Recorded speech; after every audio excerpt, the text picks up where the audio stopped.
Hey there, Kenneth French of Vast Voice, telling business secrets to entrepreneurs.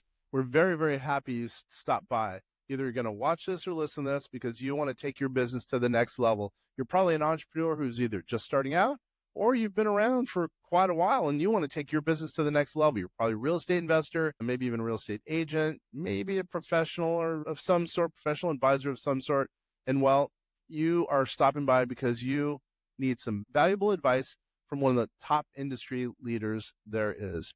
Anyway, thank you very much. Once again, Kenneth French, Vast Voice, telling business secrets to entrepreneurs. Really glad you stopped by. We're hanging out with Luis Belmonte. He's going to be helping us learn a little bit more about commercial property and who knows, maybe even a little bit about investing in general. Luis, thanks for joining us. Happy to be here.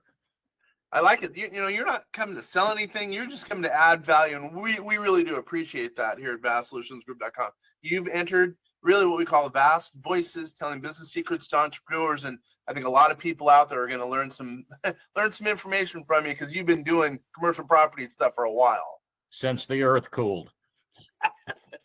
All right. How about this? Why commercial? Why should let's say most of our people are anywhere in the United States, by the way, most of them are pretty well heeled, pretty good net worth. Why should they, let's say they're investing in retail or, duplexes or flipping homes. Why should they do commercial property investing?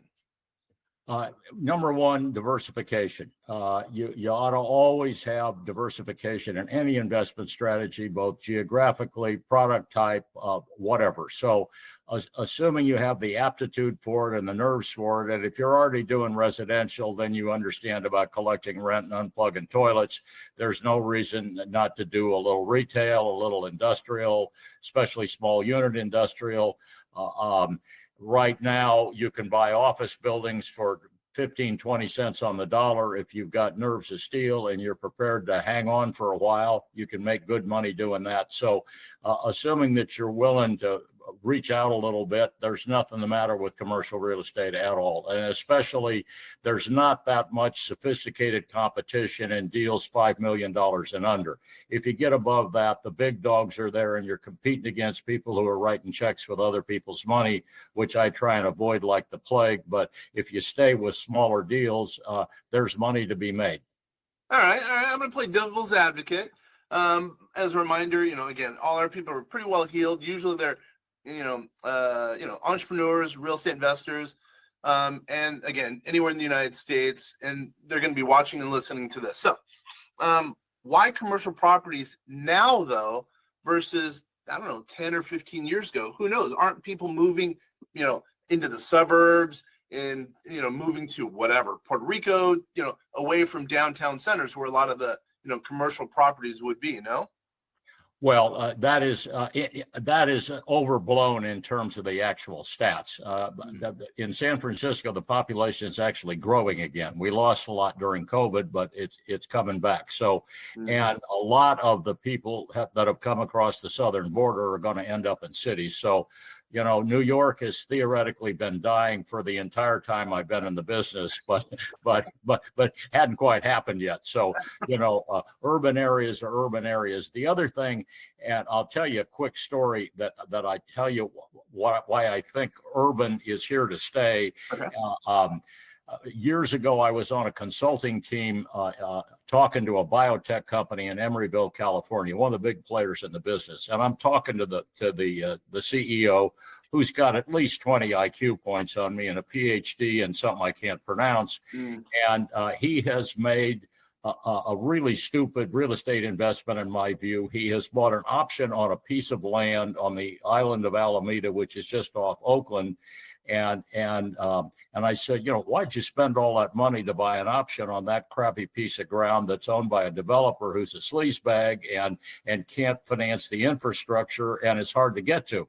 And he said, because I've heard that UCSF might open a new campus there, and UCSF is the big medical school in San Francisco that's a giant biotech hub.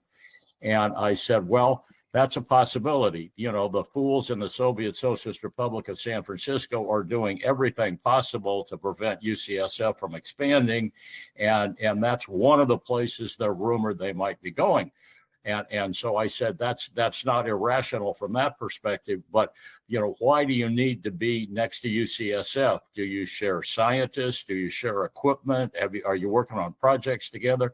He said, no, I just want my scientists to eat lunch with their scientists. And, this light bulb went off over my head.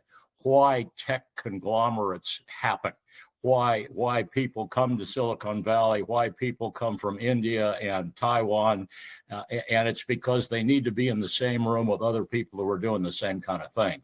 So in the old days, employees used to chase employers. So, my wife's ancestors were on the oil trail. They ended up at all kinds of obscure places where there were oil wells because that's where there was work. It's reversed these days. Employers chase employees.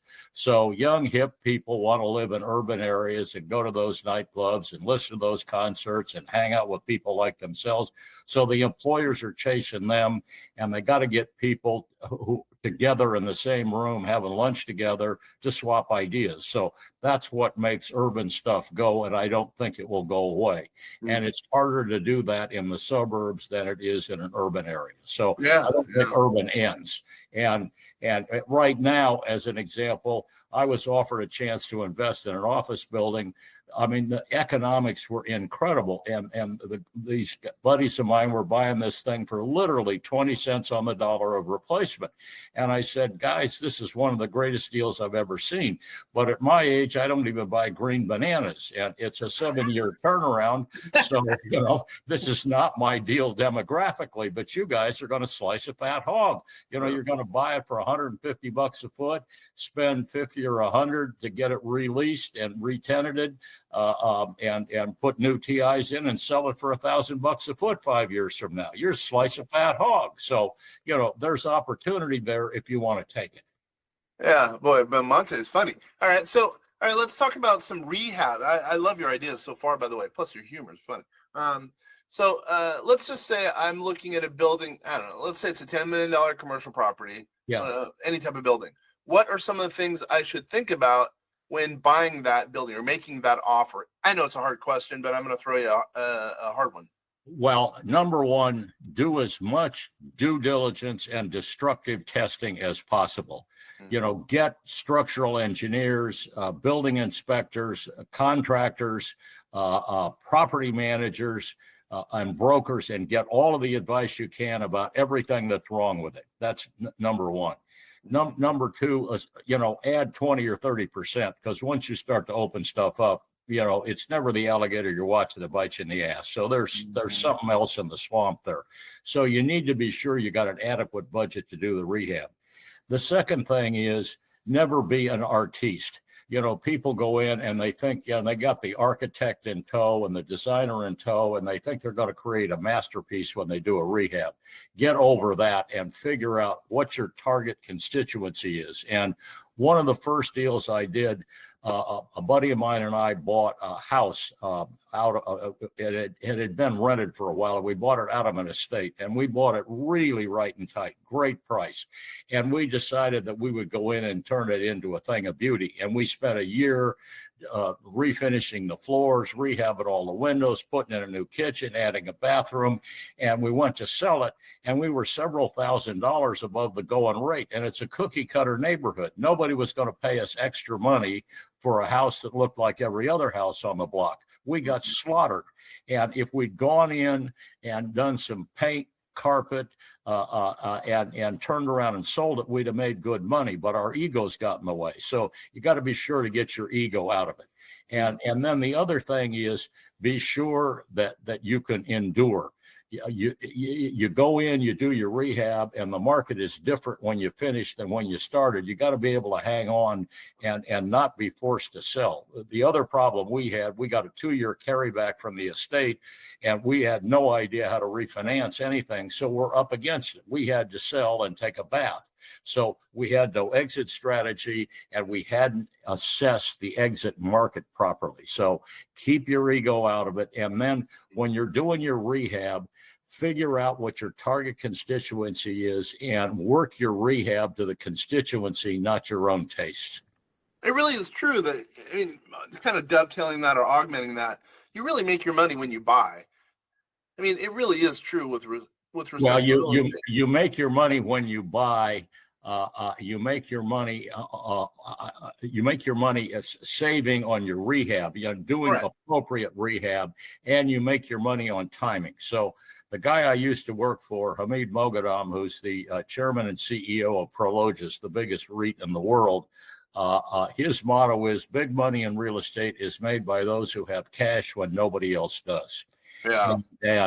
And we used to do an assessment of every property we owned and decide whether the market was paying above value or below value for that asset. And if the market was paying above value, we sold it. And if the market was paying below value, we kept it. So, and at one point, we're running funds for institutional investors. And normally, guys who run funds hang on to the fees for dear life. And the fund's got like a 7-year life with 3 1-year extensions. They hold on till year 10, keep the fees. In year 5, Hamid sold off an entire portfolio because the market was frothy and got a 20+ IRR for the investors, and we lost all the fees. But magically enough, they all invested in the next fund. Yeah. So, the point is, when the market's frothy, sell. When the market's in the toilet, buy. Yeah, and that's in line with what I'm talking about. What I mentioned, you make money when you buy on the buy side. Yeah. And what's funny is, which is crazy, people love buying at the top. They love talking about, at cocktail parties about whatever, commercial real estate or whatever the case is. But at the bottom, they're really quiet. They're not out there. Well, it's like the gambler special bus back from Reno or Vegas. The winners are all talking, the losers are quiet. Yeah, that's exactly right. You're supposed to buy at the bottom, sell at the top. It's just the capitalistic way doesn't seem to work in that favor. It's just crazy though. And you're never going to find the bottom or the top and quit trying. But when something's in the toilet, it's general. You don't need to find the sewage system. Just if the toilet is flushed, that's the time. And when people are talking about it at cocktail parties, sell. Yeah, that makes perfect sense, and that's in any market, but mainly I would say more so in commercial properties. And there's always a cycle, because America is the joy of capitalism. If some is good, more is better.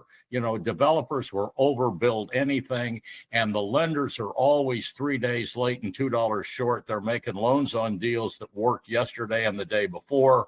So when the market is going, the money's there, the developers are in, the tide is running, and you get to the top of the market, and we do it every time. I mean, the cycle is the cycle. And there's one guy who I follow that has a clock, and he has every product type on the clock where it is, and 12 o'clock is total froth, and like 4 o'clock is total toilet. And so, and every product type for my entire career is got a cycle. Now, the differentiation is flat spots. So if you're in Atlanta, Denver, Dallas, Houston, where you can get on a ladder and see 3 states away, the cycles go faster. So when I was working in Dallas, in the old days, I was a buyer in the 20s and a seller in the 30s of warehouse space. If you could buy a good warehouse for $20-something a foot, I wanted to buy. But as soon as the market got better, everybody started building. And as soon as the prices got to $30 a foot, you wanted to sell, because pretty soon they'd be back to 20, because everybody over 2 feet tall in Dallas is a developer, and they'd throw up more, and there'd be more tax incentives, and so if you're in flat spots, you've got to be more attuned to the cycles because they go faster. If you're in places with terrain, which is physical terrain or political terrain, the cycle goes slower because it's harder to get something built. Yep, that makes perfect sense what you're saying. Because since we're almost out of time, this is what I'm going to ask you to do. I'm going to ask if you and I later can do kind of a longer chat about commercial property real estate, maybe the cycles, economic cycles, etc. Because I think that it sounds like you have a lot of wisdom. I think you're one of those guys who'd be interesting to for the audience, because I know that a lot of them are now looking at commercial property a lot more than they used to. because I think they're finding out that, commercial property, you kind of tap out in the retail world. It, sometimes makes sense to go from whatever duplexes, single family homes, et cetera, to now fourplex, to buying small buildings, et cetera, et cetera. So that would be my request of you. Are you interested in that? Absolutely. And I could also talk about investing in REITs because I was one of the founders of what the predecessor of Prologis, and I do understand the REIT numbers if anybody's interested in going that route and staying liquid, but still investing in real estate. So we can also talk about that. Let's do it. Let's do it. Hey, for the short time we've talked, I've appreciated it. Excuse me, I've appreciated it. I'm a little cold. And I know that those will really like our second part that we're going to be doing here in just a little bit. So once again, thank you very much. And for all those people who are out there watching and listening, this is a Vast Voice telling business secrets to entrepreneurs. Thanks, everybody. Yeah.